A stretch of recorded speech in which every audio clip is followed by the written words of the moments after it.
Hi guys, welcome back to Storytime with Mr. Carr. Thanks for all the amazing comments after the last story by Tom Palmer. This time we're going to try something just a little bit different. Let's see if this works. As you can see, I've come inside that mugger was just a little bit too cold for me. Anyway, the story that I thought we'd read this time is, as I said before, one that some of you will know quite well.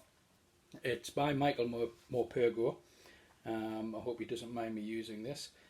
It's called Friend or Foe, a story set in the Blitz of London in 1941, and tells a story of two boys who are evacuated from their homes. Enjoy. Chapter 1. His mother woke him as usual that morning, shaking his shoulder and then kissing him gently as he rolled over. It was pitch black around him, but then he was used to that by now. For months they had slept down in the cellar on the bunks his father had made the last time he was home on leave. "Here's your apple, dear," his mother said. "Sit up and have your apple now." And she patted the pillow behind him as he pushed himself up on his elbows. He felt the saucer come into his hand. His early morning apple was the only thing that had not changed since the war started. Every morning, as far back as he could remember, his mother had woken him that way, with an apple, peeled, cored, and quartered, lying open on a white saucer. He felt his mother shifting on the bed and watched for the flare of yellow light as she struck the match for the oil lamp. The cellar walls flickered and then settled in the new light, and the boy saw his mother was dressed to go out. She had a coat on, and a hat with the brown feather at the back. It was only then that he remembered. His stomach turned over inside him and tears choked at his throat. The morning he had thought would never come had come. Every night since he'd first heard about it, he prayed it might not happen. And the night before, he had prayed he would die in his sleep rather than wake up and have to go. "You were restless again last night, dear. Did you sleep?" He nodded, not trusting himself to speak. "Come on now, eat your apple and get dressed, quick as you can, dear. It's 6 o'clock by the station, they said. It's 2:45 now. I left you as long as I could." 15 minutes left. 15 minutes and he'd be gone. 30 minutes and he'd be back in his house without him. She was bending over him, shaking his shoulder. "Please, dear, we must hurry. Eat it down quickly now. Miss Roberts said you'd be having a roll and jam on the train, but you must have something before you go." "Don't want it, Mum." He handed the saucer back to her.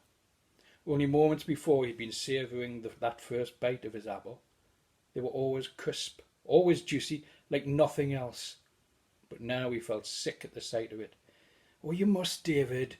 You always have your apple, you know you do." He'd upset her and ate it to make her happy, swallowing it like medicine, trying not to taste it. Each bite reminded him that this was the last apple. Once out of bed, he dressed to keep the cold out. His mother was packing his suitcase, and he watched everything going in and wondered where he'd be when he took it all out again. "They said only one case, so there's only room for one change of clothes. All the things you wanted, there at the bottom. I'll send on the rest as soon as I know where you'll be." She smoothed down his coat collar and brushed through his hair with her fingers. "You'll do," she said, smiling softly. "Do I have to, Mum? Do I have to go?" Even as he asked, he knew it was useless. Everyone was going from school. No one was staying behind. He was ashamed of himself now. He'd promised himself he'd be brave when he said goodbye. He clung to his mother, pressing his face into her coat, fighting his tears. She crouched down in front of him, holding him by the shoulders. "Now, you remember what I said, David, when I told you your father had been killed? Do you?" David nodded. "I said you'd have to be the man in the house, remember?" He took the handkerchief which she was offering. "You never saw your father crying, did you?" "No, Mum." "Men don't cry, see? Trying to be a man, David, like your father was, eh?" She chucked him under the chin and straightened the cap to the front of his head. "Come on now, we'll be late." It was still dark up in the street. and a fine drizzle sprayed their faces as they walked away from the house. David looked back over his shoulder as they came to the post box at the corner and caught a last glimpse of the front steps. He felt his mother's hand on his elbow, and then they were round the corner. Ahead of them there was a glow of fire in the sky. South of the river, his mother said. Battersea, I should say. Poor devils. At least you'll be away from all that, David. Away from the bombs, away from the war. At least they won't get you as well. He was surprised by the grim tone of her voice. Where will you go, Mum? Wherever they send me. Probably to the coast, Kent or somewhere like that. Somewhere where there's anti-aircraft guns, that's all I know. Don't worry, I'll write. Their footsteps sounded hollow in the empty street. They had to step off the pavement to pick their way around the edge of a pile of rubble that was still scattered halfway across the street. That was where the Perkins family had lived. They had been bombed out only a week before. They were all killed. Special prayers were said at school assembly for Brian and Gary Perkins, but no one ever mentioned them after that. They were dead, after all. In the gloom outside Highbury and Islington Underground Station, there was already a crowd of people. Miss Evers' voice rang above the hubbub and the crying. She was calling out names. His mother pulled at his hand, and they ran the last few yards. Tony Tucker! Tony Tucker! Miss Evers' voice rose to a shriek. Where's Tucky? Has anyone seen Tucky? He's coming, miss. I saw him. And what about David Carey? Is he here yet? Yes, miss. I'm here, miss. David spoke out, pleased at the strength of his voice. Here's Tucky, miss. He's just coming. Ah, right then. Miss Evers folded her piece of paper. We're all here and it's time to go. Say goodbye, quick as you can. The train leaves Paddington at 8:30 and we have to be there at least an hour before, so hurry it up now and don't forget your gas masks. David felt the case being handed to him. Goodbye, David. And don't worry, I'll be all right. I'll send a letter as soon as I can. God bless. She kissed him quickly on the cheek and turned away. He watched her until she had disappeared at the end of the street. All around him there was crying. Boys he never dreamt could cry, weeping openly, and mothers holding on to each other as they walked away. He was glad his mother hadn't cried, and it helped him to see so many of his friends as miserable as he felt himself. He blinked back the tears that had gathered in his eyes and wiped his face before turning towards the station. The warmth of the underground came up to meet them as the school trooped down the silent, unmoving escalator.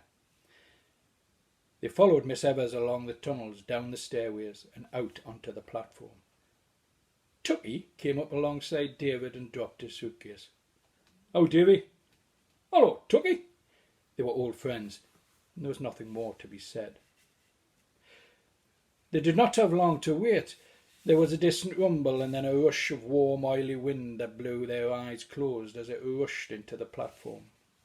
Miss Evers counted them as they pushed and jostled into the carriage, herding them in like sheep so that every corner of the carriage was filled. The doors clicked and hissed shut, and the train jerked forward, throwing everyone against each other. David watched the last Highbury and Islington sign as long as he could, craning his neck until the carriage plunged into the darkness of the tunnel, and it was gone. That's that then, said Tucky next to him. David nodded and looked up at the parallel rows of handles that swung from the roof of the carriage, always out of reach. And he remembered his father lifting him up high above everyone, and how he'd hung on to the strap next to his father's looking down on a sea of upturned faces. Miss Evers was shouting at them again. Boys! Boys! Can you hear me, boys? Sam, you're not listening. I can see you're not listening. You can't listen and talk at the same time. It's not possible. Now, we've been through this many times before, but I'll do it one more time to make sure. We're going to...